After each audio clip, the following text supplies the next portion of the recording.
The right minimum wage, $0.00. That was the headline of an editorial in one of America's most prestigious newspapers. Can you guess which one? The Wall Street Journal, perhaps.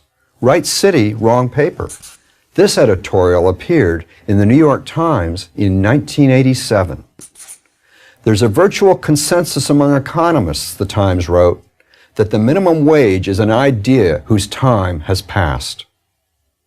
So economists in the liberal paper were on the same page, pun intended. Why? Because they understood that a minimum wage does not guarantee jobs.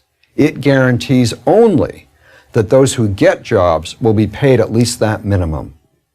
And that leads to two bad outcomes: unemployment and higher prices. I can best explain this by asking a simple question. What is a wage? A wage is the price of labor.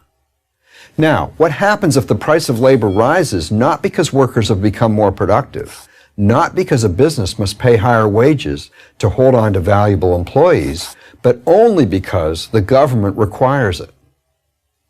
When the minimum wage rises, employers will adjust. They will use less labor. They'll fire current employees or cut back on their hours. They will also raise prices for their goods or services. These are undesirable consequences. But let's also consider another bad effect. Businesses will hire fewer workers, especially those with little or no job experience. Suppose you're young and haven't worked many jobs before. Maybe you've never had a job and are trying to land your first one. The work you can offer an employer may be worth only, say, $7 an hour. You agree? Yes. He agrees? Yes. And you have your first job. But what if the minimum wage set by the government is higher than $7? What if it's $10 or more? Well, you won't get the job. You may be willing to work for $7 an hour, but under minimum wage laws, it would be illegal for you to do so. This very point was made by Paul Samuelson, one of the leading economists of the 20th century and a prominent liberal. I paraphrase from his classic textbook, Economics. What good does it do a black youth to know that an employer must pay him a minimum wage if the fact that he must be paid that wage keeps him from getting a job? And that young person loses more than a paycheck. He also loses valuable work experience, learning to accept responsibility, dealing with a boss, getting along with coworkers, all the things that demonstrate to an employer that he made the right choice in hiring, and all the things that will help that young person get a better paying job down the road. Yes!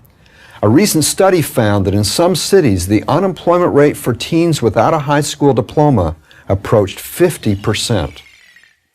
Pricing these teens out of the labor market does them no favors. It's not doing the rest of society any favors either. Teenagers who can't find jobs often find trouble.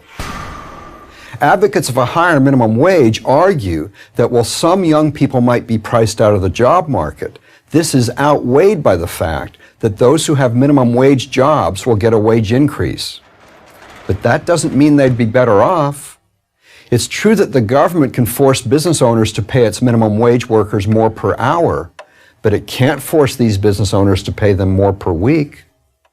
According to the Los Angeles Times, after Connecticut raised its minimum wage to $10.10 an hour, a 20-year-old woman who worked at a donut shop in Hartford was soon disappointed when her hours were cut from 35 per week to 27.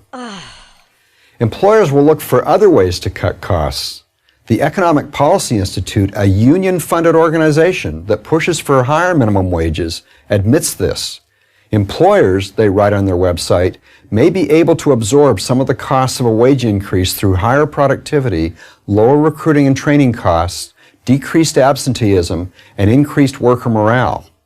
How would an employer get higher productivity? By working the employees harder. How would an employer cut training costs? By training them less. So let's summarize.